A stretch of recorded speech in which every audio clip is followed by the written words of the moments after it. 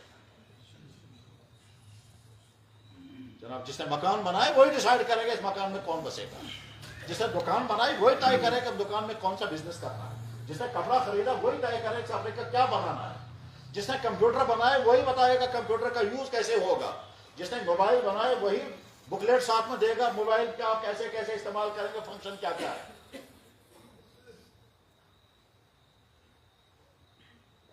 جس کاندروں نے آٹا لایا وہی کاندروں طے کرے گا اس آٹے کا کیا بنانا ہے، جس سونار نے سونا لایا وہی طے کرے گا اس سونار کا کیا بنانی ہے کیا بنانی ہے، کیونکہ وہی مالک ہے اس کا، وہ تو ضابطہ ہے۔ بس ٹھیک اسی طرح سے جس اللہ نے کائنات کو بنایا، جس اللہ نے اس کائنات کے اندر انسان کو بسایا، جس اللہ نے اس انسان کی ساری ضروریات پوری کی، جس اللہ نے اس انسان کو مانگے بغیر وہ سب کچھ دیا جو اسے چاہیے تھا، وہی اللہ طے کرے گا کہ تمہاری آنکھ میں نے بنائی اسے کون سی چیز تم دیکھو گے کون سی نہیں دیکھو گے، تمہارا کان میں نے بنایا اسے سننے کا کب کرو بھائی طے کروں گا اس کام سے کیا کہ تمہیں سننا کیا نہیں سننا۔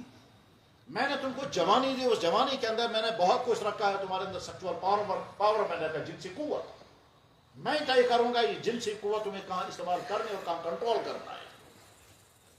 کائنات کے چپے چپے پر میری بنائی ہوئی بے شمار چیزیں ہیں، میں بتاؤں گا تمہیں کون سی چیز استعمال کرنی ہے کون سی نہیں۔ پانی بھی لکوڈ ہے، دودھ بھی لکوڈ ہے، جوس بھی لکوڈ ہے، شراب بھی لکوڈ ہے، میں طے کروں گا اس میں سے کون سی چیز تمہاری فائدے میں کون سی نہیں۔ میاں بیوی کا نکاح ہو گیا، نکاح ہونے کے بعد تمہاری زندگی کیسی گزرے گی، پرائیویٹ زندگی کون سی حالت میں تم اپنی ملاقات کرو گے، کون سی حالت میں بیان ہے وہ میں طے کروں گا۔ قرآن نے صاف اعلان کر دیا جب عورت مینسز کی حالت میں ہوگی تو خبردار نزدیک مت جانا، یسألونک عن المحیض میں طے کروں گا، کیونکہ میں جانتا ہوں اس وقت اس عورت کی حالت کیا ہے، اور اس حالت میں اگر تم نے پرائیویٹ تعلقات قائم کیا تو تمہاری کیا مصیبت آئے گی اور کون سی بیماریاں تم کو لگیں گی اور اس عورت کی کیا تباہی ہو جائے گی۔ اور یہ میں نے مینسز کا سسٹم کیوں رکھا اس کی بھی مجھے معلوم ہے، اس کی حکمتیں کیا ہے۔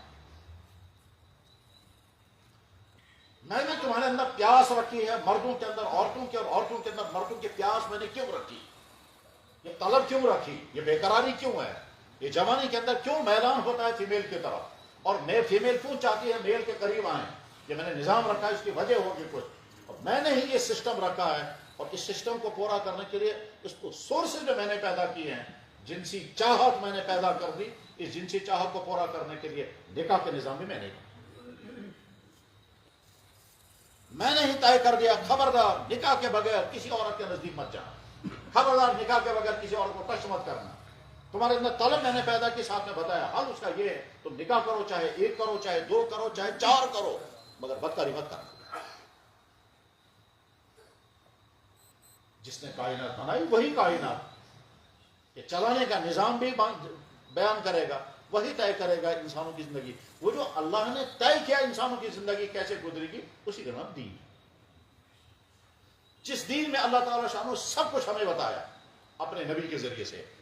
اللہ نے انسانوں کی زندگی کے لیے وسائل استعمال کیے ہیں. انسان کو پانی چاہیے، آسمان سے پانی برستا ہے. غذائیں چاہیے، زمین سے غذائیں اگتی ہیں. ہوا چاہیے، اللہ نے اس کے لیے نظام بنایا کہ کس طرح سے ہوا جنریٹ ہوتی ہے.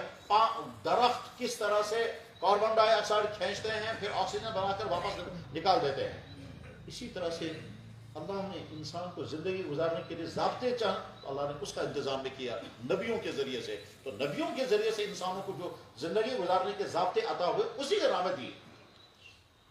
اس دین کے مطابق زندگی گزارنے کو اللہ تعالیٰ فرماتے ہیں یہ ہدایت ہے، اور دین سے خلاف زندگی گزارنے کو اللہ فرماتے ہیں یہ گمراہی ہے.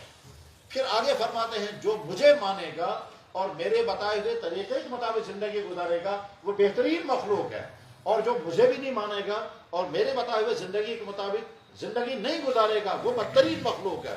ان الذین آمنوا وعملوا الصالحات اولئک هم خیر البریہ وان الذین کفروا من اہل الکتاب والمشرکین فی نار جہنم خالدین فیہا اولئک هم شر البریہ. جو مجھے نہ مانے اور میرے بتائے ہوئے طریقے کے مطابق زندگی گزارنا نہیں چاہتے وہ بدترین مخلوق ہے. کیوں بدترین مخلوق ہے؟ اس لیے کہ بسیں گے خدا کی زمین پر، کھائیں گے اللہ کی پیدا کی ہوئی چیزیں، استعمال کریں گے اللہ کا دیا ہوا جسم، اور پھر کہیں گے اللہ ہم آپ کو نہیں مانتے، ہم آپ کی بات بھی نہیں مانتے، آپ کو بھی نہیں مانتے. اللہ فرمائے بدترین مخلوق. عجیب بات ہے، اللہ کتوں کو نہیں کہتے بدترین مخلوق، خنزیر کو نہیں کہتے بدترین مخلوق. کتے کے جھوٹے پانی جھوٹے برتن کے متعلق اللہ کے نبی نے فرمایا 7 مرتبہ دھو. اگر کتا برتن میں منہ ڈالے گا، اس میں پانی تھا یا دودھ تھا یا کوئی اور کھانے کی چیز تھی، برتن میں منہ ڈالا کتے نے، اس برتن کو 7 مرتبہ دھونے کا حکم اللہ کے نبی نے دیا. کیوں دیا 7 مرتبہ دھونے کا حکم وہ ہمیں سمجھنا نہیں، والا چیز ہے. لیکن یہ نہیں فرمایا کتا بدتر مخلوق ہے. خنزیر کے بارے میں فرمایا حرام ہے خنزیر، اس کے بال بھی حرام ناپاک، اس کا جسم بھی ناپاک، وہ کبھی پاک ہو ہی نہیں سکتا. مگر یہ نہیں فرمایا بدترین مخلوق. حرمت علیکم المیتۃ والدم ولحم الخنزیر، تمہارے حرام کر دیا گیا خون مردار اور خنزیر کا گوشت حرام کر دیا. مگر یہ نہیں فرمایا خنزیر بدترین مخلوق ہے. ہاں اللہ انسانوں کو کہتے ہیں یہ انسان بدترین مخلوق ہے. کب؟ جب وہ اللہ کو بھی نہ مانے اور اللہ کے حکم کو بھی نہ مانے، وہ بدترین مخلوق ہے. وہ بیٹا جو اپنی باپ کو مانتا ہی نہیں، میں مانتا ہی نہیں تو میرا باپ ہے، نہ مجھے تو میں نہ تجھے باپ مانتا ہوں اور نہ میں تجھے تیری کوئی بات ماننے کے لیے تیار ہوں، نہ تو میرا باپ نہ میں تیری بات ماننے کے لیے تیار ہوں. باپ کہے گا تو ہے ہی نہیں میرا بیٹا. یہ جو نبیوں کے ذریعے سے انسانوں کو دین ملا، یہ دین حق، اسی میں انسان کی کامیابی. دین سے ہٹ کر جو زندگی گزرے گی وہ ناکامی ہے، چاہے وقتی طور پر خوش ہو. دین کے مطابق جو زندگی گزرے گی وہی کامیابی ہے، چاہے وقتی طور پر مشکلات ہو. دین میں کیا ہے؟ دین میں ہے انسان بااخلاق، انسان رحیم، انسان مہذب، انسان تمام جرموں سے پاک. یہ انسان دکان پر ہوگا تو کسٹمروں کے لیے ظالم نہیں ہوگا. یہ انسان دفتر میں ہوگا کسی پر ظلم نہیں کرے گا. یہ انسان گھر پہ ہوگا اپنے اولاد کے لیے رحمت. یہ انسان شوہر ہوگا اپنی بیوی کے لیے رحمت. یہ انسان افسر بنے گا عوام کے لیے رحمت. یہ انسان جہاں ہوگا رحمت ہی رحمت ہوگا اگر زندگی میں دین ہوا. اور اگر زندگی میں دین نہیں ہوا، اگر زندگی میں دین نہیں ہوا تو کیا ہوگا؟ وہی ہے جو ہمارا سارا سماج دکھا رہا ہے. نوجوان آوارہ، دفتروں میں کرپشن، بازاروں میں ملاوٹ، گھروں میں فتنے، میاں بیوی الگ الگ، شوہر کے تعلقات کہیں اور غلط، بیویوں کے تعلقات کہیں اور غلط. ٹھیک، اور وہ ساری خرابیاں جن خرابیوں کو کہہ رہے ہیں ساری خرابیاں اور پھنسے ہوئے سارے. کیوں ہیں یہ ساری خرابیاں؟ اس لیے کہ اللہ نے اپنا دین بھیجا تھا نبیوں کے ذریعے. جب لوگوں نے دین کو قبول کیا تو صحابہ جیسی جماعت بنی. کیسی جماعت؟ اس کائنات میں ان سے زیادہ بہتر جماعت کوئی تھی ممکن ہی نہیں ویسی جماعت بن پائے. محمد رسول اللہ کے بے شمار کارناموں میں سے حیرت انگیز کارنامہ یہ ہے، آپ نے ایک ایسی قوم جن کے اندر ساری خرابیاں تھی اس قوم کو ایسا بنا دیا کہ ان جیسی خوبیاں کسی انسان کسی معاشرے میں تھی ہی نہیں، سوچی بھی نہیں جا سکتی ایسی خوبیاں کسی قوم کے اندر پیدا ہو جائے جیسی خوبیاں اللہ کے نبی کی برکت اور ان کی محنت سے صحابہ کے اندر پیدا ہوئی، سوچ بھی نہیں سکتے ہو، لیکن وہ تب پتا چلے گا جب اس کو پڑھیں گے، جب اس کو سنیں گے، جب سمجھیں گے۔ فاروق اعظم رضی اللہ عنہ آدھی دنیا پر حکمران تھے، آدھی دنیا پر، یہاں افغانستان، ایران، عراق سے لے کر کے سارا نارتھ افریقہ، مراکش تک ان کی حکومت تھی، ادھر مصر ان کی حکومت میں تھا، سارے عرب ممالک ان کی حکومت میں تھے، اور ذاتی حالت یہ تھی کہ پھٹے ہوئے کپڑے پہنتے تھے، ذاتی حالت یہ تھی کہ گھر کے اندر چراغ نہیں تھا، حیران ہوتے تھے امیر المومنین آدھی دنیا پر حکومت کر رہے ہیں اور بیت المال کا اتنا ذرا سا۔ ایک مرتبہ امیر المومنین کمزور ہو گئے، صحابہ نے مل کر کے مشورہ کیا امیر المومنین کی تنخواہ بڑی بڑھا دیں گے، یہ کھاتے بھی نہیں کچھ، تو صحابہ کرام مشورے میں کہہ رہے ہیں بھائی تنخواہ بڑھائیں گے مگر یہ مانیں گے ہی نہیں، یہ لیں گے ہی نہیں تنخواہ، تو کیسے منوائیں اس سے؟ مشورے میں طے ہو گیا کہ حضرت حفصہ سے کہیں گے، حضرت حفصہ حضرت عمر کی بیٹی ہیں اور جناب رسول اللہ صلی اللہ علیہ وسلم کی ازواج مطہرات میں سے ہیں، بیٹی ہونے کے ناطے تو ہو سکتا ہے انکار کر دیں گے، لیکن جو ازواج مطہرات میں سے ہیں لہذا مان لیں گے۔ تو حضرت علی رضی اللہ تعالیٰ نے مشورہ دیا کہ حضرت حفصہ سے کہلوائیں گے، وہ جب ان کو کہیں گے ابا جان آپ امیر المومنین ہیں، تنخواہ کی بہت کم ہے، 2 وقت کا کھانا پوری طرح سے آپ نہیں کھا رہے، آپ کے کمزور ہو گئے ہیں، تو صحابہ نے مشورہ کیا آپ کی تنخواہ میں تھوڑا اضافہ کر دیں گے، آپ قبول کر لیں۔ مشورے میں طے ہو گیا، حضرت حفصہ سے کہا گیا، حضرت حفصہ نے کہا ٹھیک ہے میں کہوں۔ اب امیر المومنین حضرت عمر بن خطاب ایک طرف سے کہتے تھے میری بیٹی ہے، دوسری طرف سے سمجھتے تھے ازواج مطہرات میں سے ہیں، اسے جب سلام کرتے تھے تو جا کر یہ نہیں کہتے تھے بیٹی جان السلام علیکم، بلکہ کہتے تھے السلام علیکم یا ام المؤمنین، تمام مسلمانوں کی ماں میرا سلام بیٹی تھی۔ آ گئی حضرت حفصہ، حضرت حفصہ آ کر کے کہہ رہی ہیں امیر المؤمنین میں پیغام لے کر کے آئی ہوں مسلمانوں کی طرف سے۔ فرمایا ضرور کہو کیا بات ہے، نہیں آپ کو توجہ سے سننا ہوگا، کہنے لگا بالکل کہاں حکم ہے۔ حضرت امیر المؤمنین پریشان ہو گئے کہ مسلمانوں کا کون سا معاملہ ہے کہ میری بیٹی کو آ کر کے انہیں کہا، اور ازواج مطہرات میں سے زوجہ محترمہ چوکنا ہو کر کے حیران ہو کر ہاں ہاں ضرور کہو۔ تو حضرت حفصہ نے کہا مسلمانوں نے مشورہ کیا ہے آپ کے تنخواہ میں تھوڑا سا اضافہ کرنا ہے کیونکہ آپ کمزور ہو گئے ہیں اور 2 وقت کا کھانا گھر میں برا نہیں پکتا ہے۔ تو حضرت عمر بن خطاب رضی اللہ عنہ کہا آئے افسوس، اور حفصہ تو مسلمانوں کا کوئی کیس لے کر کے آتے تو میں سنتا تو میری بھیڑ کا مسئلہ لے کر آ گئی، خبردار تنخواہ میں اضافہ نہیں ہوگا، اتنی تنخواہ کافی لیتی۔ میں تو سوچ رہا ہوں اس کا بھی اللہ کہاں حساب دوں گا یا نہیں، یہ بنایا تھا جناب رسول اللہ صلی اللہ علیہ وسلم نے۔ تو جن لوگوں نے دین قبول کیا، دین کے مطابق زندگی گزاری، ان کی زندگی کامیاب ہو گئی، اور کامیابی کی مثال حضرات صحابہ کرام۔ اللہ نے یہ دین بھیجا انسانوں کے لیے، دین رحمت، دین کہتا ہے والدین کو اولاد کی سے تربیت کرو، یہ رحمت۔ دین کہتا ہے اولاد کو ماں باپ کا احترام کرو، یہ رحمت۔ دین کہتا ہے شوہر کو اپنی بیوی پر ظلم مت کرو، یہ رحمت۔ دین کہتا ہے عورت کو اپنے شوہر کے وفادار رہو، یہ رحمت۔ دین کہتا ہے بھائی کو بھائی پر ظلم مت کرنا، یہ رحمت ہے۔ دین کہتا ہے افسروں کو عوام کے کام کرو، رشوتیں مت کھاؤ، یہ رحمت ہے۔ دین کہتا ہے استاد کو بچوں کا حق ادا کرو، پڑھائی ٹھیک کرو، یہ رحمت ہے۔ دین کہتا ہے بازار والوں کو دکانداروں کو فراڈ مت مال بیچو، ایکسپائر مال مت بیچو، غلط ریٹ مت لگاؤ، دھوکے مت دو کسٹمروں کو، یہ رحمت۔ دین کہتا ہے کسٹمر کو دکاندار کو پیسہ ادا کرو، پیسہ دبا کر مت رکھو، یہ رحمت ہے۔ دین کہتا ہے ڈاکٹر کو پیشنٹوں کے ساتھ رحم کا معاملہ کرو، ان کو لوٹنے کا کام مت کرو، غلط ٹیسٹ مت کرو، غلط علاج مت کرو، یہ رحمت ہے۔ دین کہتا ہے پڑوسی کو پڑوسی کے ساتھ ہمدردی کا معاملہ کرو، یہ رحمت ہے۔ دین کہتا ہے خود نقصان برداشت کرو لیکن دوسرے کو نقصان مت کرو۔ دین کہتا ہے کسی پر ظلم مت کرو، نہ اپنے باپ پر، نہ اپنے ماں باپ پر، نہ اپنی اولادوں پر، نہ اپنی بیویوں پر، نہ اپنے پڑوسیوں پر، کسی پر ظلم مت کرو، یہ رحمت ہے۔ یہ رحمت ہی رحمت۔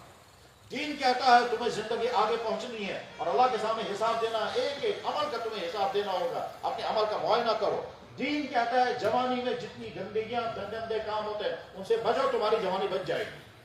دین کہتا ہے جوانی میں ڈرگس آتے ہیں، غلط تعلقات آتے ہیں، بدکاری آتی ہیں، غلط پیچھا کرنا آتا ہے، غلط ریلیشنز آتے ہیں، ان سے بچو، یہ رحمت۔ دین کہتا ہے اپنی راتوں کو گندے کاموں میں مت گزارو اور اپنے دنوں کو، یہ رحمت۔ دین رحمت ہی رحمت ہے۔ مگر جب انسان دین سے دور ہوتا ہے تو پھر ظاہری طور پر کپڑے بھی ٹھیک ہیں، ٹپ ٹاپ بھی ہے، لیکن اندر کھوکھلے ہو چکے ہوتے ہیں، اور سماج میں ظلم ہوتا ہے، بدکاریاں ہوتی ہیں، برائیاں ہوتی ہیں، اور نہ جانے کیا کیا ہوتا ہے جو ہمارے سماج میں ہے۔ اور ہر جانتا کیا ہے صورت حال، نوجوان بچوں اور بچیوں کا حال کیا ہے سب کے سامنے، دفتروں کا برا حال کیسا ہے سب کے سامنے، لاکھوں کی دولت کا لاکھوں کی تنخواہیں لینے والا بے رشوت کے بغیر کام نہیں کرتا سب کے سامنے، دکاندار کس طرح سے ملاوٹ کرتا ہے، کسٹمروں کو دھوکہ دیتا سب کے سامنے، کسٹمر کس طرح سے لوگوں کے پیسے دبا کر کے بیٹھتے اور ادا نہیں کرتے سب کے سامنے،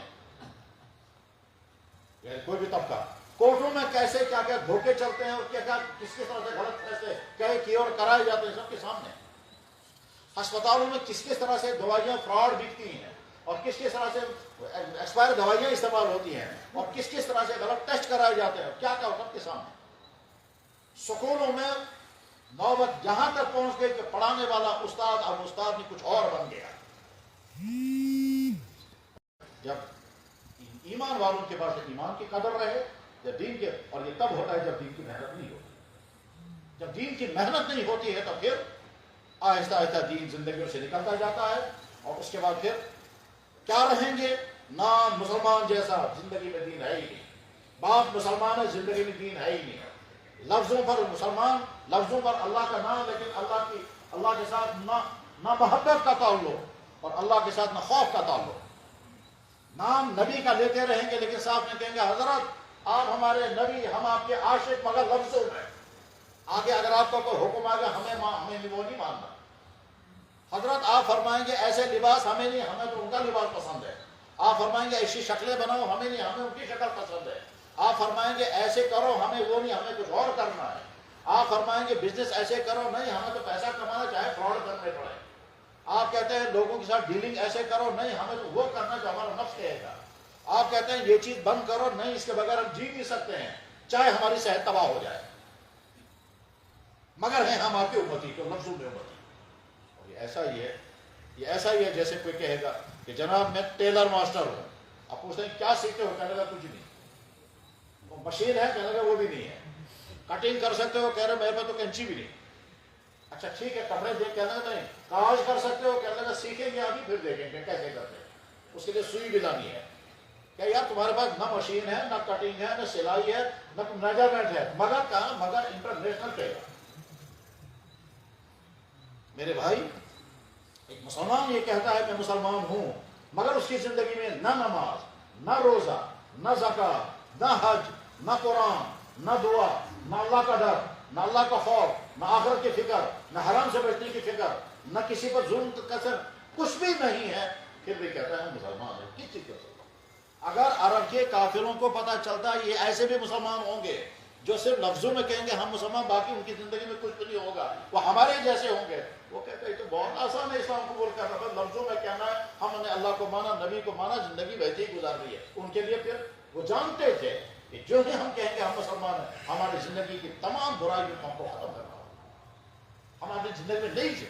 میرے بھائیوں، اللہ نے یہ جو دین بھیجا ہے یہ رحمت ہے، اگر دین کے مطابق انسان زندگی گزارے گا کوئی کسی کا حق نہیں دبائے گا، کوئی کسی پر ظلم نہیں کرے گا، کوئی کسی کو ستائے گا نہیں، کوئی گناہ کے کاموں میں مبتلا، اگر دین کے مطابق زندگی گزارے، نہ باپ کے ذریعے سے اولادوں پر ظلم ہوں گے، نہ اولادوں کے ذریعے سے ماں باپ ستائے جائیں گے، نہ شوہروں کے ذریعے سے بیویوں پر ظلم ہوں گے، نہ بیویوں کے ذریعے سے شوہر ستائے جائیں گے، نہ بدکاریاں مردوں میں ہوں گی نہ عورتوں میں ہوں گی، کیونکہ دین زندگی میں ہے، اور زندگی میں جب دین آتا ہے تو انسان سوچتا ہے میں وہ کام نہیں کروں گا جس سے میرا اللہ راضی ہو۔ جب دین نہیں ہوتا تو انسان ڈاکٹر کے کہنے پر حلال چیز چھوڑنے کو تیار، اور اللہ اور اللہ کے نبی کے کہنے پر حرام چیز چھوڑنے کو تیار، تب دین نہیں ہوتا۔ چھاتی خراب ہو گئی، ڈاکٹر کے پاس گئے، اس نے کہا ٹھنڈا پانی مت پینا، انہوں نے کہا جناب، لسی بھی مت پینا، انہوں نے کہا جناب، فریج کا واٹر مت پینا، کہنے لگا جناب، آئس کریم بھی مت کھانا، کہنے لگا جناب تسلیم، چھاتی خراب نہیں کروں گا، ٹھیک ہے۔ اللہ کے نبی فرمائے کہ شراب مت پینا، کہا میں نہیں مانتا، مجھے پینی تھی۔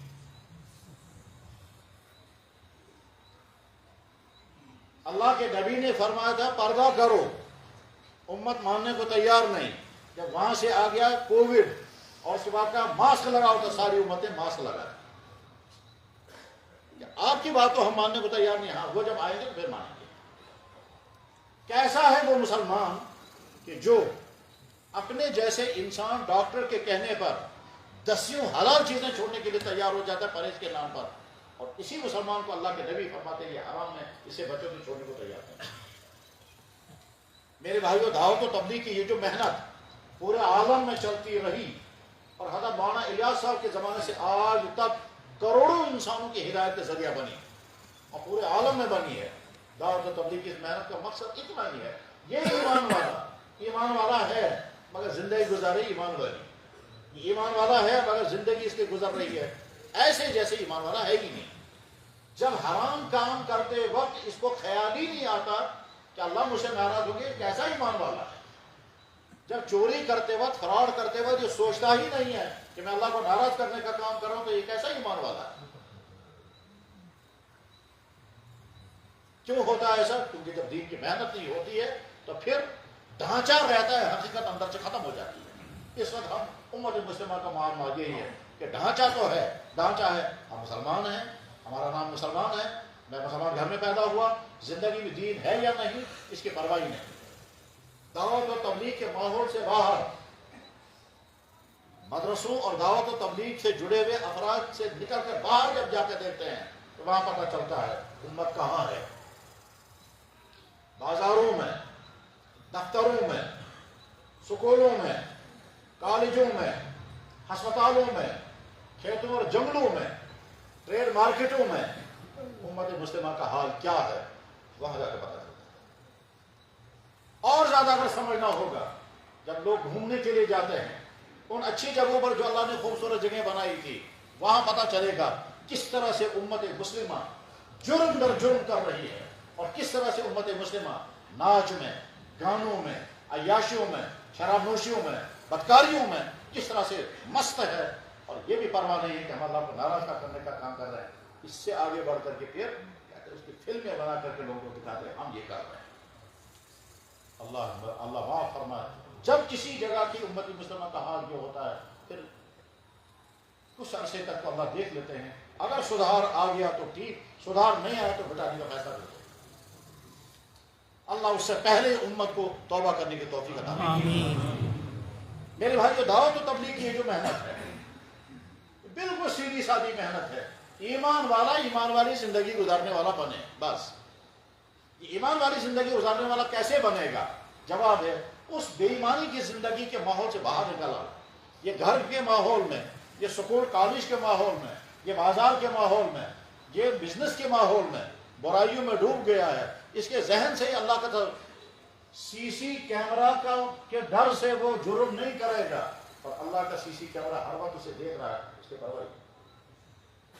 اگر کسی دفتر میں بتایا گیا جہاں کیمرہ ہے، کوئی غلطی نہیں کرے گا کیونکہ کیمرہ لگا ہوا ہے، اور وہ کیمرہ انسان دیکھ رہے ہیں، تو وہاں انسان چوکنا ہے، جناب کیمرہ لگا ہوا ہے، چوری نہیں کر سکتے، فرار نہیں کر سکتے، ٹھیک ہے۔ اللہ کا کیمرہ تو ہر وقت لگا ہوا ہے، وہ تو نہ اندھیرے کو دیکھتا ہے نہ روشنی، اس کے لیے تو پاور کی بھی ضرورت نہیں ہے، پاور نہیں، کیمرہ بیٹھا ہوا ہے۔ ہم اندھیرے میں بیچ میں کچھ رکھیں گے، کیمرہ آپ کو کیچ نہیں کر پائے گا، لیکن اللہ کے کیمرے کے لیے تو یہ سب کچھ بھی نہیں، تو اللہ کا کیمرہ۔ لیکن انسان کے ڈر سے جرم چھوڑنے کو تیار ہو جاتا ہے، اور اللہ کے ڈر سے جرم چھوڑنے کو تیار، کیونکہ اللہ کا احساس ہی نہیں، اللہ کا احساس ہی نہیں، گویا ہے ہی نہیں اللہ۔ اللہ فرماتے ہیں بھائی انسانوں سے چھپنا چاہتے ہو، ان سے چھپ جاؤ، مجھ سے نہیں چھپ سکتے، یستخفون من الناس ولا یستخفون من اللہ، تم انسانوں سے چھپنا چاہتے ہو چھپ جاؤ گے، ان کے سامنے چھپ کر کے تم ڈرتے ہو، یہ نہیں دیکھنا چاہیے لوگ کیا کہیں گے، اگر پتا چلتا ہے لوگ کیا کہیں گے، اس سے تم ڈرتے چھوڑتے ہو، اور میں کیا کروں گا تیرے ساتھ، اس کا کوئی ڈر نہیں ہے، اور میں جو چاہے سو کر سکتا ہوں، مگر میرا ڈر نہیں۔ کیوں؟ جب ایمان کی محنت نہیں ہوتی ہے، ایمان کمزور ہوتے ہوتے وہ سطح پر آ جاتا ہے، جیسے کہ یہ اللہ ہی نہیں کوئی چیز، اللہ دیکھ بھی نہیں رہے ہیں، اس کو پرواہ ہی نہیں ہے، یہ کسی انسان کے ڈر سے تو جرم سے اپنے آپ کو بچانے کی فکر کرے گا، مگر اللہ کا ڈر ختم ہو جاتا ہے، اور ختم ہونے کے ساتھ ساتھ یہ بھی ہے دیکھیں گے خدا ہے بھی کہیں ہے، وہاں پہنچ جاتا ہے،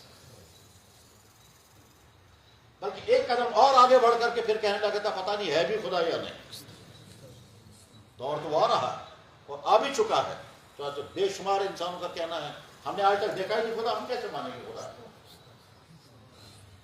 میرے بھائیوں، امت مسلمہ کی بے دینی کا علاج یہی دعوت و تبلیغ کی محنت ہے، اس کے بغیر کوئی راستہ نہیں۔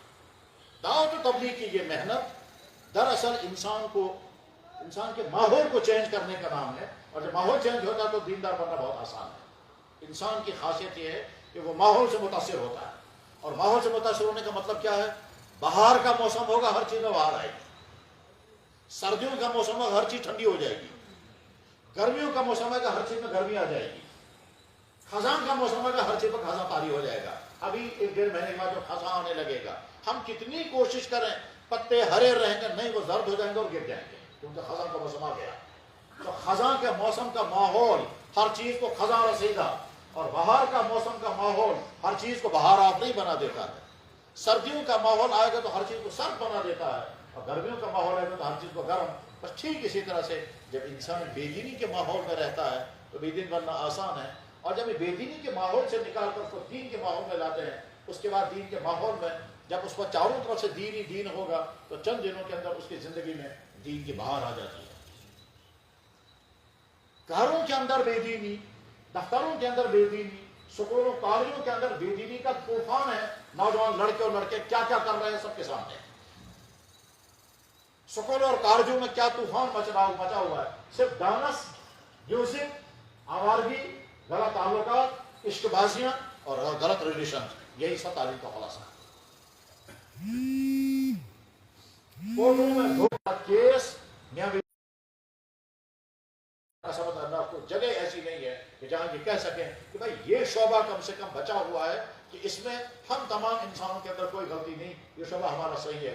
یعنی امت مسلمہ کا معاملہ یہ ہے، نہ نمازیں ہماری مکمل، نہ روزے ہمارے مکمل، نہ اخلاق ہمارا صحیح، نہ ہمارا کوئی بھی چیز نہیں۔ ہم گارنٹی نہیں دے سکتے ہیں کہ ہمارے معاشرے میں زناکاری نہیں، ہم گارنٹی نہیں دے سکتے کہ ہمارے معاشرے میں ڈرگس نہیں، ہم گارنٹی نہیں دے سکتے ہمارے معاشرے میں چوری نہیں، ہم گارنٹی نہیں دے سکتے ہمارے دفتروں میں کرپشن نہیں، ہم گارنٹی نہیں دے سکتے ہمارے بازاروں میں ملاوٹ دھوکہ نہیں، ہم گارنٹی نہیں دے سکتے کہ یہاں کے لوگ سارے کے سارے ادا کرنے والے، کوئی کسی کا پیسہ ہڑپ کرنے والا نہیں۔ ایک چیز کی بھی گارنٹی ہمارے پاس نہیں ہے۔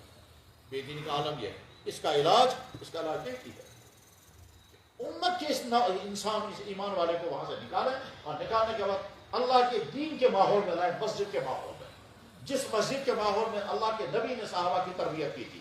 اللہ کے نبی نے صحابہ کی تربیت گھروں میں نہیں کی، وہاں کوئی سکول کالج بھی نہیں تھا، وہاں کوئی انسٹیٹیوٹ بھی نہیں تھا، وہاں تو گھر تھے اور مسجد تھی۔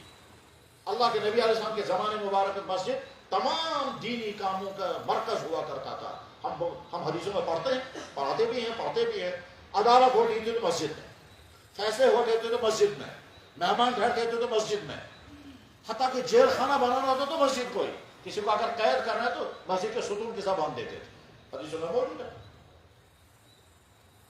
کسی کو قید رکھنا ہے تو کہاں رکھیں گے؟ قید خانہ ہی نہیں، تو مسجد کے ستون کے ساتھ باندھ دیتے تھے، وہ وہیں ادھر نماز ہو رہی ہے وہیں آدمی بیٹھا ہوا ہے۔ اس میں ایمان والوں کے واقعات بھی ہیں اور غیر ایمان والوں کے واقعات بھی ہیں، بلکہ یہاں تک واقعہ ہے ایک شخص، اس کا نام تھا سمامہ۔ یہ سمامہ جو ہے یہ اللہ کے نبی کے دشمنوں میں سے تھے، اور وہ اپنے علاقے کا لیڈر بھی تھا، اور وہاں کئی صحابہ کو اس نے تکلیفیں پہنچائی تھی۔ ایک دفعہ اتفاق سے وہ گرفتار ہو کر کے مدینہ لایا گیا، اور جب لایا گیا تو مسجد میں ستون کے ساتھ اسے باندھ دیا، اور باندھنے کے بعد اللہ کے نبی کی خدمت میں عرض کیا کہ حضرت سمامہ پکڑ کر لایا گیا، مسجد کے ستون کے ساتھ بندھا ہوا ہے۔ اللہ نے فرمایا سمامہ، وہ فلانے علاقے کا لیڈر سمامہ بن اسال؟ فرمایا، عرض کیا گیا جی حضرت۔ وہ کہاں سے پکڑا گیا؟ کہ حضرت فلاں جگہ صحابہ تھے، وہاں ان کو آدمی مل گیا، وہ نہیں جانتے تھے یہ قوم ہے، اس کو پکڑ کر کے لائے وہ، اور وہ مسجد کے ستون کے ساتھ باندھا ہوا۔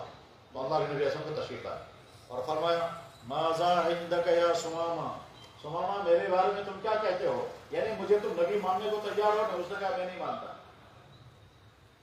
اللہ کے نبی نے فرمایا ماذا عندک یا سمامہ، سمامہ میرے بارے میں کیا تمہاری سوچ ہے؟ کہنے لگا کچھ بھی نہیں۔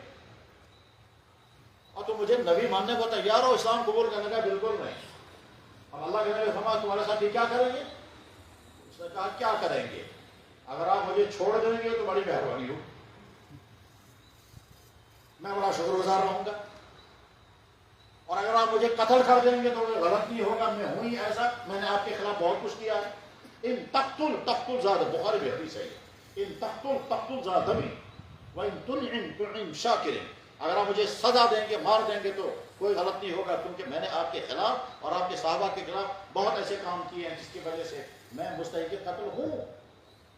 اور اگر آپ مجھے معاف کر دیں گے تو میں بڑا شکر گزار رہوں گا، اور اگر آپ مجھے کوئی پیسہ مانگیں گے تو بتا دیجئے، میں اپنے قبیلے والوں کو اطلاع کرتا ہوں، وہ پیسہ بھیجیں گے، پیمنٹ کر دوں گا، مجھے چھوڑ دیجئے۔ تو اللہ کے نبی علیہ السلام نے فرمایا سوچو کل تک، مگر بندہ ہوا وہیں تھا۔ اگلے دن پھر آ کر پوچھا ماذا عندک یا سمامہ، اس نے وہی 3 جواب دیے، اگر قتل کریں گے تو غلط نہیں ہوگا، چھوڑ دیں گے تو شکر گزار رہوں گا، پیسہ مانگتے ہیں تو وہ بتائیے کتنا چاہیے۔ اللہ کے نبی نے فرمایا اور سوچو۔ تیسرے دن پھر آ کر اللہ کے نبی نے پوچھا سمامہ کیا سوچا؟ اللہ کے نبی نے شاید ہو سکتا ہے مسجد کے ماحول میں صحابہ کی نمازیں دیکھ کر کچھ دور اس کی طرف متوجہ ہوگا تو مائل ہو جائے گا۔ تیسرے دن آ کر کے پوچھا بھائی کیا ہوا؟ کیا لگا وہی بھائی کچھ سوچ میں ہو اسلام؟ کیا لگا سوال ہی نہیں پیدا ہوتا۔ میں نے جواب دیا، پہلے دن جواب دیا، وہی میرا جواب ہے۔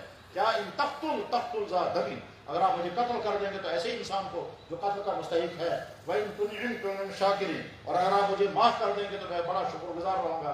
وَإِن كُنْتَ تُرِيدُ الْمَالَ، اگر پیمنٹ چاہیے پیمنٹ تو مجھے بتا دیجئے، میں ایسا منگوا دوں گا قبیلے والوں سے، قبیلے کے سردار کا میں ادا کر دوں گا۔ آپ نے فرمایا اطلقوا، چھوڑ دو اس کو، جانے دو۔ وہ حیران، مجھے چھوڑ رہے ہیں؟ وہ سوچا تھا سوال ہی نہیں پیدا ہوتا مجھے چھوڑ دیں گے۔ ایک حدیث میں اللہ کے نبی نے خود اپنے ہاتھ سے رسی کھول دی، اور ایک حدیث میں اللہ کے نبی نے فرمایا دوسروں کو رسی کھول دو، جانے دو۔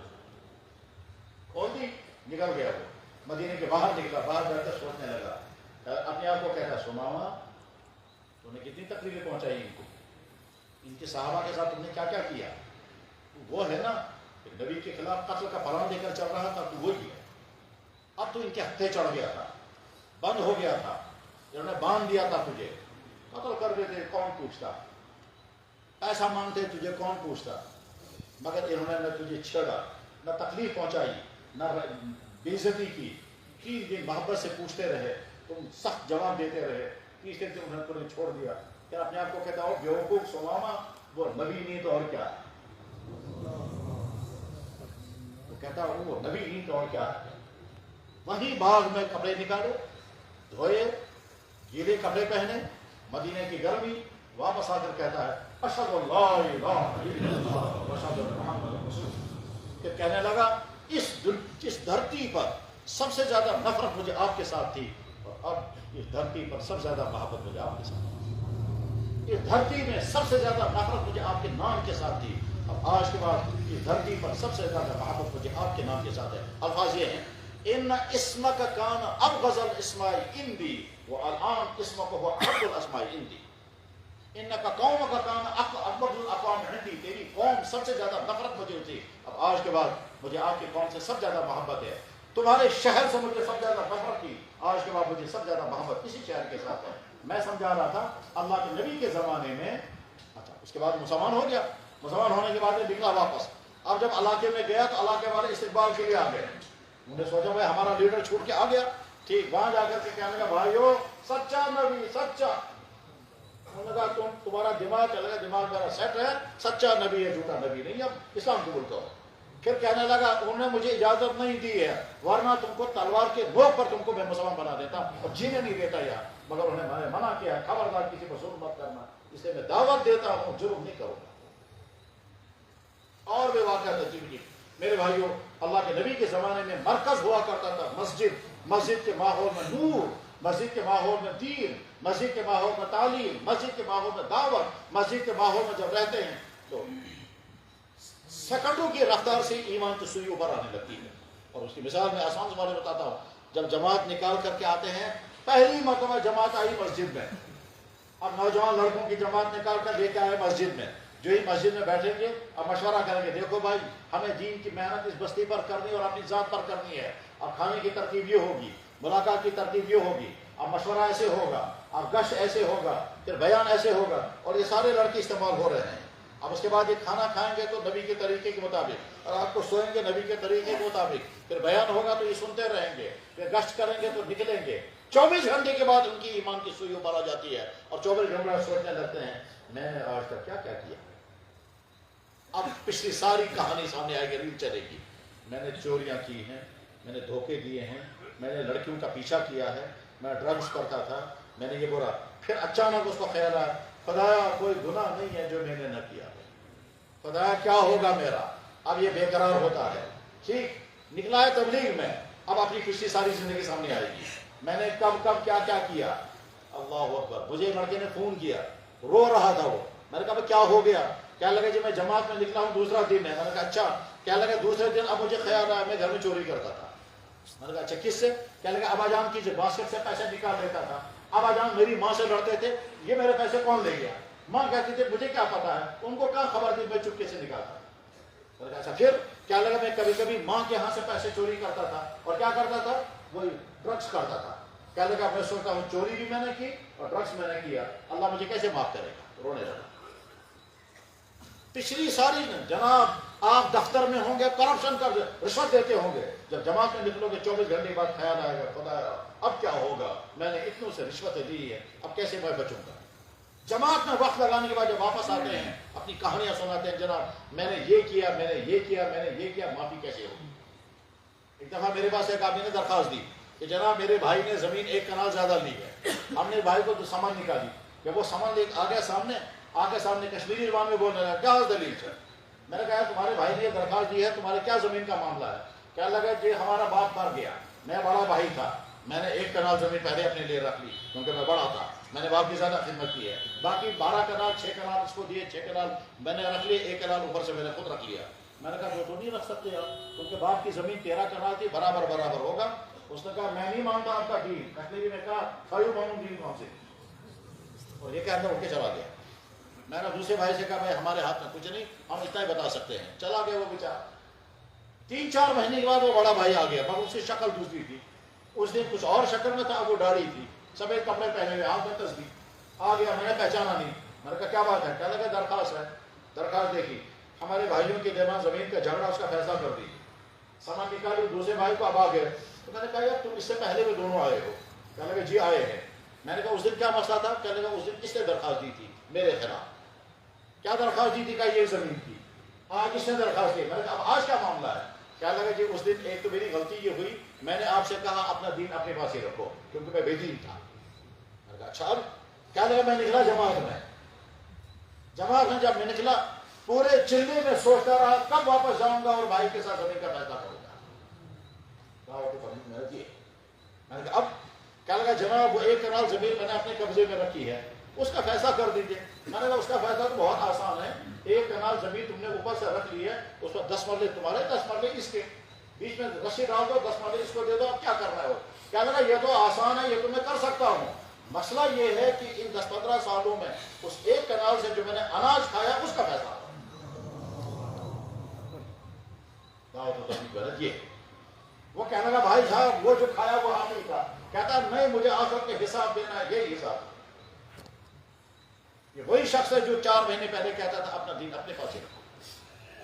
ہزاروں مثالیں میرے بھائیوں ایسی ہیں کہ بے دینی کی زندگی گزار رہا تھا بندہ، اور اس کے بعد جماعت کے ساتھ نکلا، زندگی میں دین آیا، فکر آ گئی، آخرت کا فکر آ گیا، نبی کا غم آ گیا، امت کا درد آ گیا، اپنی زندگی میں سدھار کی فکر آ گئی. اور اس کے بعد آ کے کہنے لگا جناب آپ مجھے بتاؤ مجھے کیا کیا کرنا ہے.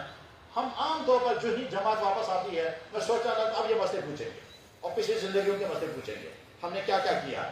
اس میں کبھی یہ پوچھیں گے ہم نے جناب رشوتیں کھائی ہیں، ہم نے جناب چوریاں کی ہیں، ہم نے یہ کیا. میرے پاس ایک دفعہ لڑکا آیا، اس نے کہا جناب میرے یہ 2 ہاتھ ہیں. میں نے کہا یہ کیا ہے؟ اس کو گول دائرہ. میں نے کہا یہ ہے کیا یہ گول دائرہ؟ کیا لگا جناب یہ گول دائرہ اس کو کہتے ہیں دل. میں نے کہا اچھا اب کیا کرنا ہے اس کو؟ کیا لگا اس میں لگانا ہوتا ہے تیر. میں نے کہا وہ کیا ہوتا ہے؟ کیا لگا وہ محبت اور عشق کا تیر ہے. میں نے کہا سبحان اللہ کس کا تیر ہے؟ کیا لگا بس وہ جس کے ساتھ میری دوستی تھی. میں نے کہا اب کیا لگا اب میرا مسئلہ یہ میں جماعت میں نکلا ہوں مگر یہ بنا ہوا ہے. تو میں نے امیر صاحب سے کہا امیر صاحب میرا وضو ہوتا ہے یا نہیں اور میرا غسل آتا ہے یا نہیں. تو امیر صاحب نے کہا جاؤ وہاں پوچھو. تو میں پوچھنے کے لیے آیا ہوں. میں نے کہا وہ جس کے ساتھ یہ تعلقات تھے وہ کٹ. کیا لگا اس کا تو میں نے نمبر ہی بلاک کر دیا. اب تو میں توبہ کر چکا، مگر اس کا کیا کروں؟ میرے بھائیوں صاف صاف اگر سننا چاہتے ہو اس وقت کے نوجوان نسل،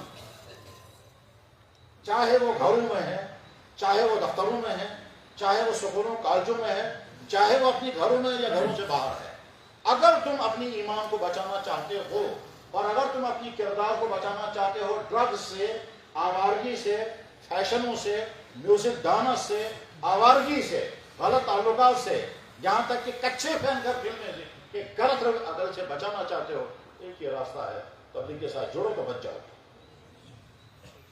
صاف صاف والدین کی خدمت میں عرض ہے، اگر تم یہ چاہتے ہو تمہاری نسلیں بچیں تو کوئی راستہ نہیں ہے، کوئی راستہ نہیں۔ تم کتابوں کے ذریعے سے بچوں کو نہیں بچا سکو گے، تم ویب سائٹوں کے ذریعے سے اپنے بچوں کو نہیں بچا سکو گے، تمہارے سکولوں کے ماحول میں تمہارے بچے تباہ ہوں گے، کیونکہ سکولوں کے ماحول میں دین نہیں، اخلاق نہیں، حیا نہیں، پاکدامنی نہیں، وہاں تو صرف کچھ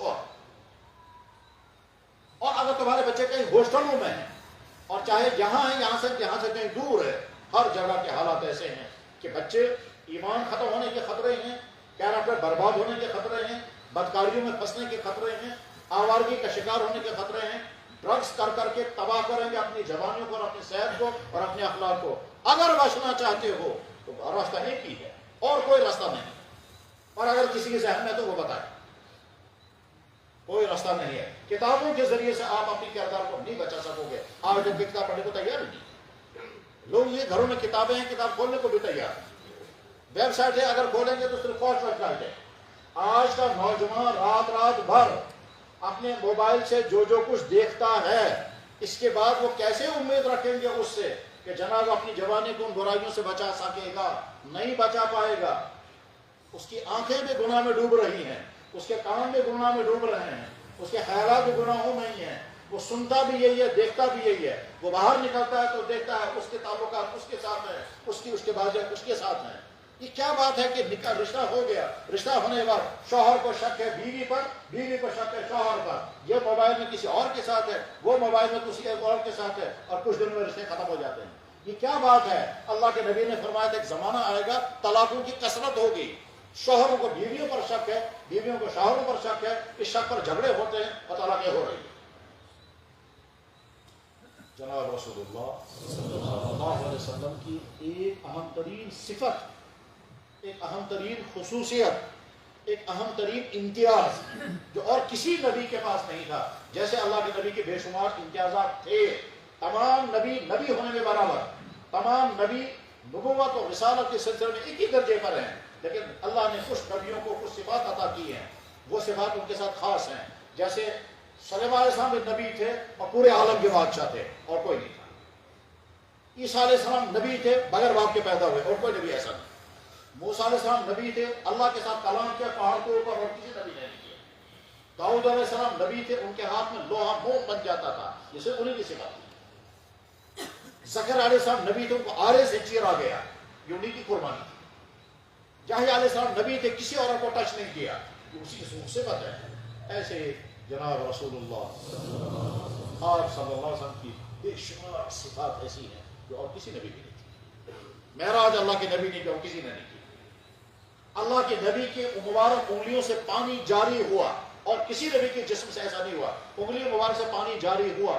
ایک واقعے میں 80 آدمیوں کو پانی مل گیا، ایک واقعے میں 300 آدمیوں کو پانی مل گیا وضو کر پینے کا۔ اور جب سوال کیا گیا، بخاری میں حدیث ہے، جب سوال کیا گیا جابر بن عبداللہ سے کہ جب اللہ کے نبی کے مبارک انگلیوں سے پانی جاری ہوا تھا کتنے لوگوں نے پانی پیا تھا، تو جابر بن عبداللہ نے فرمایا کیا کہتے ہو تم کتنے لوگوں نے؟ تم کیوں پوچھتے ہو کتنے لوگوں نے؟ اگر 1,00,000 آدمی ہوتے تو وہ پانی کافی ہو جاتا۔ یہ الفاظ بخاری میں وَلَوْ كُنَّا مِئَةَ أَلْفٍ، اگر 1,00,000 آدمی ہوتے تو پانی کافی ہو جاتا تھا۔ اور اس طرح سے پانی آ رہا تھا مبارک انگلیوں سے۔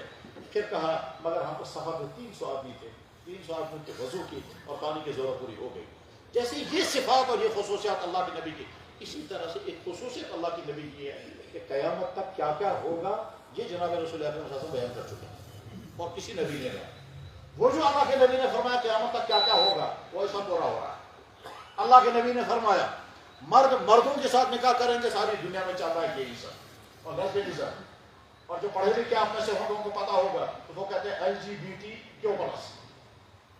ساری دنیا میں کیا ہے، مرد مردوں کے ساتھ نکاح کریں، اب عورتیں عورتوں کے ساتھ نکاح کریں گے۔ ہمارے نبی نے 1400 سال پہلے بتایا تھا ایسا ہوگا۔ صحابہ کو تعجب ہوا وہ کون سی قومیں ہوں گی، وہ کیسے لوگ ہوں گے جو یہ کریں گے۔ اللہ کے نبی نے فرمایا ایسا ہوگا۔ میں نے حدیث کو ڈھونڈی، جب یہ سلسلہ شروع ہوا اللہ کے نبی نے فرمایا حدیث تو ہے، چلو ہم ڈھونڈتے ہیں کہاں حدیث ہے۔ تقریباً 12 کتابوں میں حدیث نکلی، ان من اشراط الساعۃ ان ان من اشراط الساعة قیامت کی علامتوں میں سے ایک علامت یہ ہے ان یکتفی الرجال بالرجال وتکتفی النساء بالنساء. قیامت کی علامتوں میں سے ایک علامت یہ ہے کہ مرد مردوں کے ساتھ عورتیں عورتوں کے ساتھ کریں گے. جس وقت اللہ کے نبی نے یہ بات ارشاد فرمائی تھی پورے عالم کے اندر کسی قوم کے اندر یہ گندگی نہیں تھی کہ مرد مردوں کے ساتھ نکاح کریں گے عورتیں عورتوں کے ساتھ میل میل کے پیچھے دوڑے گا, نہیں تھا. اس وقت اللہ کے نبی نے فرمایا آج کے زمانے میں چل رہا ہے اور ملکوں میں قانون بنے ہوئے ہیں. دنیا کی قومیں کیا کریں گے ہمیں ان سے نہیں ہے. ہمیں تو یہ سمجھنا ہے کہ ہمارے نبی نے وارننگ دی 1500 سال پہلے اس چیز کی جو آج ہو رہی ہے. ٹھیک اسی طرح سے اللہ کے نبی نے فرمایا تھا ایک وقت آئے گا شرابیں پی جائیں گی, زناکاری عام ہوگی, میوزک پھیل جائے گا, گانے عام ہو جائیں گے, ماں باپ کی نافرمانیاں ہوں گی, بدکاریاں ہوں گی. بعد والے لوگ پہلے والے لوگوں کو برا بھلا کہیں گے. اور جب یہ حالات آئیں گے تو اللہ کے نبی نے فرمایا اس زمانے میں جو میرے دین کا کام کرے گا اس کو میری طرف سے مبارک. دعوت و تبلیغ کے کام کے ساتھ جڑنا دراصل اللہ کے نبی علیہ السلام کی مبارکبادی کو مستحق بننا ہے. جب بندہ نکلتا ہے یا اللہ آج تک میں چلتا تھا دنیا کے لیے, پڑھنے کے لیے, بزنس کے لیے, گھومنے کے لیے, علاج کے لیے, یہ سارا میری دنیا تھی. آج میں نکلا ہوں آپ کے دین کے لیے. میری زندگی میں دین آئے, میرے ذریعے سے امت کے اندر دین زندہ ہو. اب اس کا چلنا بھی عبادت, اس کا سننا بھی عبادت, اس کا سوچنا بھی عبادت, اس کا خرچ کرنا بھی عبادت. میرے بھائیوں یہ جسم کہیں نہ کہیں تو لگنا ہے, کہیں نہ کہیں خرچ ہونا ہے. آنکھ دیکھنے کے لیے دیکھنا ہے کچھ نہ کچھ, کان سننے کے لیے کچھ نہ کچھ سننا ہے, جیب میں پیسہ یہ کہیں کہیں خرچ ہونا ہے, ہمارے پاس وقت ہے یہ کہیں کہیں خرچ ہونا ہے. اس سے بڑا خوش قسمت اور اس سے زیادہ اللہ کا پیارا بندہ کوئی نہیں جس کی آنکھ استعمال ہو جائے اللہ کا دین دیکھنے کے لیے, اس کا کان استعمال ہو جائے اللہ کا دین سننے کے لیے, اس کے پاؤں استعمال ہو جائے اللہ کے دین کے چلنے کے لیے, اس کا پیسہ استعمال ہو جائے اللہ کے دین کے لیے, اور اس کا وقت خرچ ہو جائے اللہ کے دین کے لیے, سیکھنے اور سکھانے کے لیے. دعوت و تبلیغ کی محنت دی. یاد حضرت مولانا عمر صاحب پالن پوری نور اللہ برکتہ کا بیان ہم سن رہے تھے. انہوں نے فرمایا تھا دعوت والے جب 24 گھنٹے گزارتے ہیں تو ان کی زندگی ولیوں جیسی گزرتی ہے, مگر ہم کو نہیں بتاتے تو ولیوں جیسی زندگی گزارتے ہو. تو ولیوں کی زندگی کیسی ہوگی؟ صبح سے شام تک صرف دین کے مطابق ہر کام کریں گے اور تمام گناہوں سے پاک محسوس. دعوت و تبلیغ میں کوئی گناہ ہی وہاں نہ بے پردگی ہے, نہ عورتیں ہیں, نہ شراب ہے, نہ غیبتیں ہیں, نہ لڑائی جھگڑے ہیں, نہ گھروں کے فتنے ہیں, نہ دفتروں کے فتنے ہیں, نہ بازاروں کے فتنے ہیں. تو کوئی گناہ ہی. کام کیا کرنا ہے؟ کھائیں گے تو سنت کے مطابق, سوئیں گے تو سنت کے مطابق, بولیں گے تو دین, سنیں گے تو دین, چلیں گے تو گشت کے لیے تو چلنا, بولنا, سننا, سوچنا سب کچھ دین ہی دین. اور جب محنت کریں گے اگر جماعت بڑی ہو گئی تو بہت خوش ہو گئے, جماعت نکل گئی تو ان کی خوشی دین کی بنیاد پر. اور بہت محنت کی تھی, گاؤں پر ایک بھی نہیں نکلا, سارے مایوس بیٹھے, اتنی محنت کی تھی ہم نے. ان کا غم دین کے لیے, ان کی خوشیاں دین کے لیے. دعوت و تبلیغ کی محنت یہی ہے. میرے بھائیوں اگر امت نے اپنے آپ کو دعوت پر کھڑا نہیں کیا تو اس وقت کی ہماری نئی نسلیں جس طرح سے ڈانس میں, میوزک میں, ڈرگس میں, آوارگی میں اور طرح طرح کے گناہوں میں, اس سے آگے بڑھ کر کے خطرہ ہے کہ اللہ محفوظ فرمائے, ایمان بھی ہاتھ سے بچا. اور جب یہ ساری چیزیں رچ بس جاتی ہیں پھر ایمان کے چھلنے کا غم بھی نہیں ہوتا, ان کا قدر ہی نہیں ہے ایمان کی. ایمان کی قدر ہوتی تو انسان جان دینے کو تیار ہوگا مگر ایمان کو نہیں چھوڑے گا. بڑے سے بڑے فائدے کو لات مارے گا مگر ایمان کو نہیں چھوڑے گا. چوکنا رہے گا کہ یہ حرکت اگر مجھ سے ہو گئی ایمان ختم ہو جائے گا. فکر مند رہتا ہے یا اللہ ایمان کی دولت آپ نے مجھے دی ہے, یہ ایمان مجھ سے کمزور نہیں ہونا چاہیے, میں کسی کام کے قابل نہیں رہوں گا. تب ہے کہ جب ایمان پر محنت ہوگی. ضابطہ یہ ہے جس چیز پر محنت ہوتی ہے وہی چیز پیاری ہوتی ہے, اور جس چیز پر محنت نہیں ہوتی ہے اس کے قدر ذہنوں سے نکلتے نکلتے کام. میرے بھائیوں اس وقت ہمارے گھروں کے اندر جو خرابیاں ہیں, میاں بیوی کے درمیان, بھائیوں بھائیوں کے درمیان, والدین اولادوں کے درمیان, ہمارے دفتروں میں جو خرابیاں ہیں, کلیگوں کے درمیان, افسر اور ماتحتوں کے درمیان, اور دفتر والوں اور عوام کے درمیان, ہمارے بازاروں میں جو خرابیاں ہیں, کسٹمروں اور دکانداروں کے درمیان, دکانداروں کے ذریعے کسٹمروں کے ذریعے سے جوڑوں پر, ہمارے کورٹوں میں جو خرابیاں ہیں, کلائنٹس کے ذریعے آپس میں ایک دوسرے, وکیلوں کے ذریعے سے لوگوں پر, لوگوں کے ذریعے وکیلوں پر, اور افسروں ملازموں کے ذریعے سے عوام پر. حق تمام خرابیوں کا ایک ہی حل ہے, بندے اللہ کے ساتھ جڑیں, اللہ کا خوف, اللہ کی محبت, اللہ کا ڈر, اللہ کے حکم کے مطابق زندگی گزارنے کا مزاج, اور نبی کی سچی محبت جب یہ آئے گی تب زندگی میں تھا، ورنہ اللہ کو ناراض کرنے والی زندگی چلتی رہے گی تو کیا ہوگا؟ پھر ڈپریشن ہوتے ہیں، پھر ٹینشنیں آتی ہیں، پھر سب کچھ ہونے کے باوجود ٹکراؤ ہوگا جو اس وقت ہمارے سماج میں ہے۔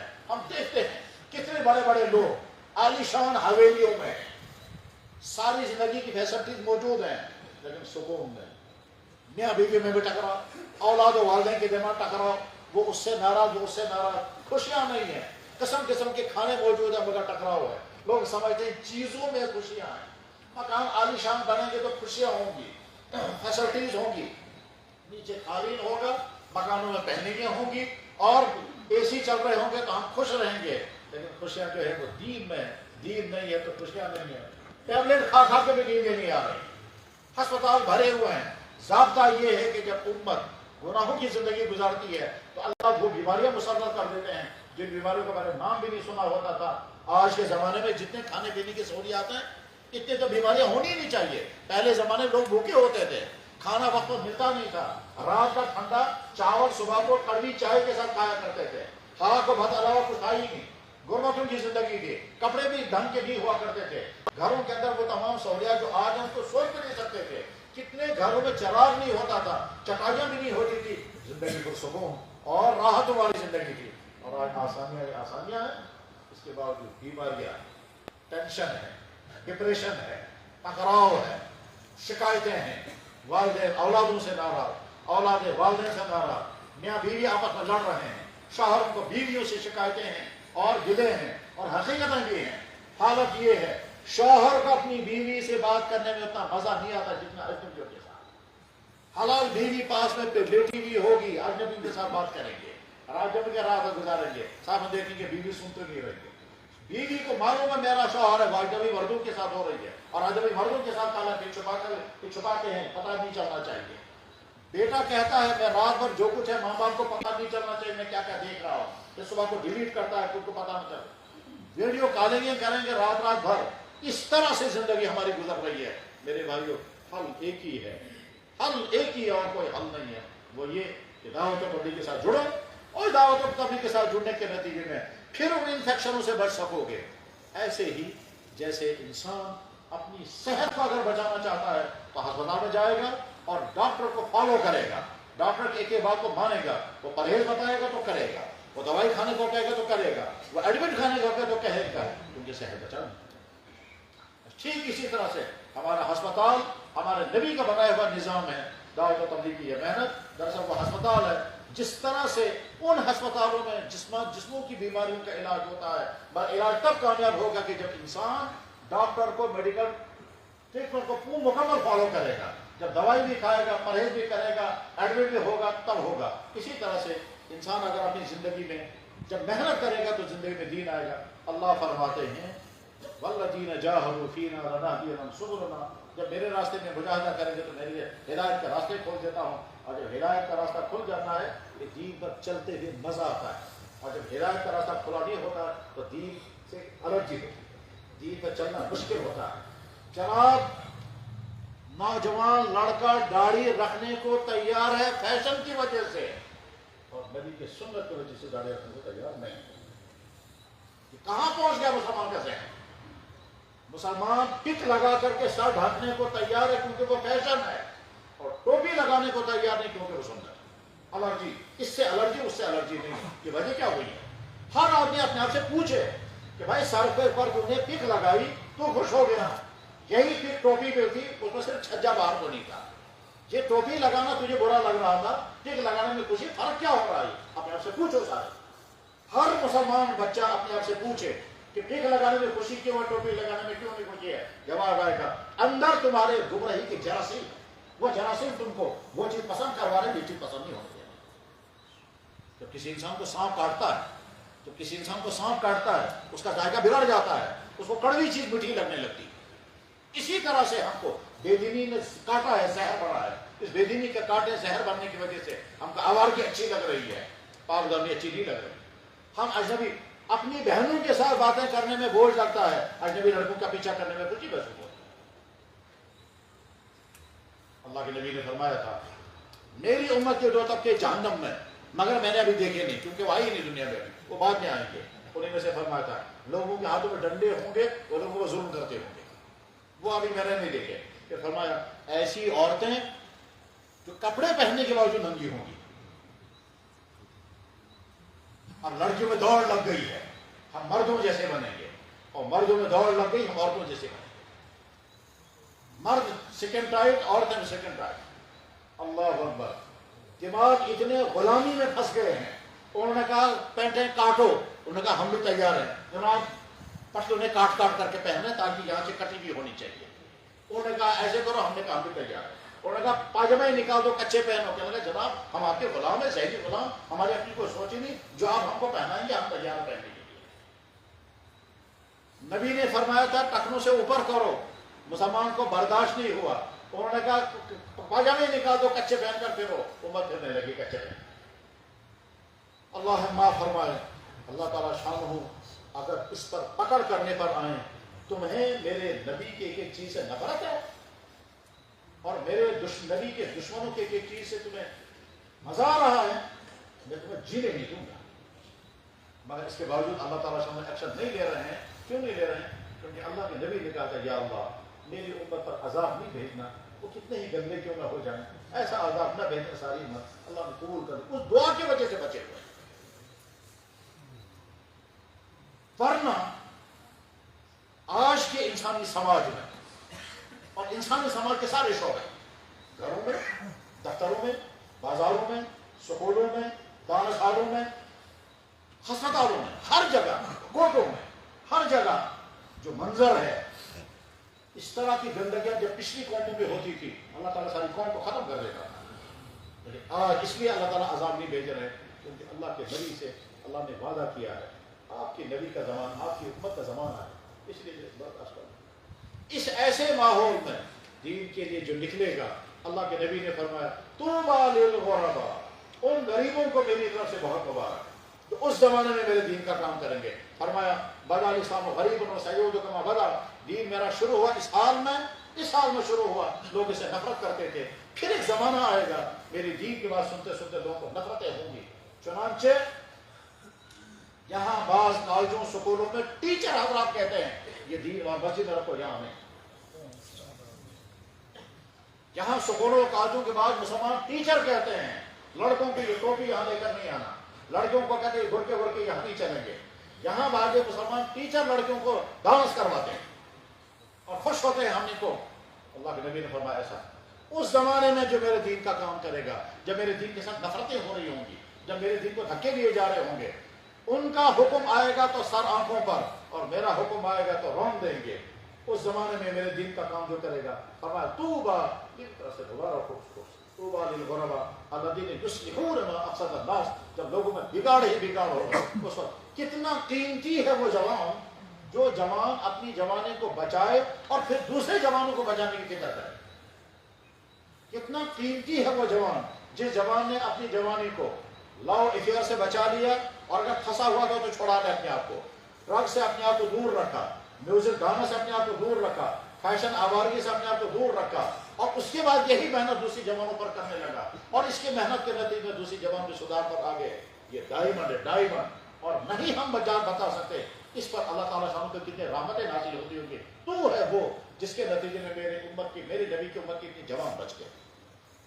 اسی لیے شیطان پریشان ہوتا ہے، یہ تو خطرناک آدمی بن گیا میرے لیے، یہ تو ساری میری ٹیم کو نکال رہا ہے یہاں سے، یہ تو میری ساری ٹیم تھی، مجھے کچھ نہیں کرنا تھا، جو مجھے انہیں کرانا تھا یہ سارے خود ہی کر رہے تھے، یہ ڈرگس بھی کر رہے تھے، یہ شراب بھی پی رہے تھے، یہ براؤن شوگر بھی سپلائی کرتے تھے، یہ یہاں سے وہاں بھی پہنچاتے تھے، یہ چوریاں بھی کرتے تھے، یہ غلط تعلقات میں بھی تھے، یہ بدکاریاں بھی کرتے تھے، یہ لڑکیوں کا پیچھا بھی کرتے تھے، یہ میوزک گانے بھی سنتے، سارے میرے کام کر رہے تھے، مجھے کچھ نہیں کرنا تھا۔ یہ لڑکا خطرناک پیدا ہو گیا، یہ ایک ایک لڑکے کو نکال رہا ہے، پھر وہ پلان بناتا ہے کیسے ان کو واپس لاؤں گا۔ یہی ہوگا میرے بھائیوں، ارادہ کرو انشاءاللہ اپنی زندگی میں دین لانا ہے، اور اگر دین لانے کا ارادہ نہیں ہے تو تیار رہو اللہ کی سزا بھگتنے کے لیے، اور وہ سزا پھر جب اللہ کی طاقت کے مطابق آئے گی پھر ایک نہیں بچے گی۔ زلزلہ یاد کرو کیا ہوا تھا، وہ جھٹکا تھا سرا، جس اللہ نے وہ جھٹکا دیا تھا یہاں سے لے کر وہاں تھا،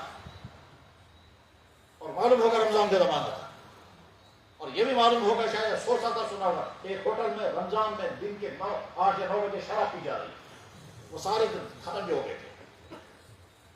رمضان میں دن کے اندر 8-9 بجے جب زلزلہ آیا تھا تو شراب پی رہے تھے، ان کی تو لاشیں بھی نہیں ملی، وہ سارا ہوٹل ہی زمین کے اندر چلا گیا۔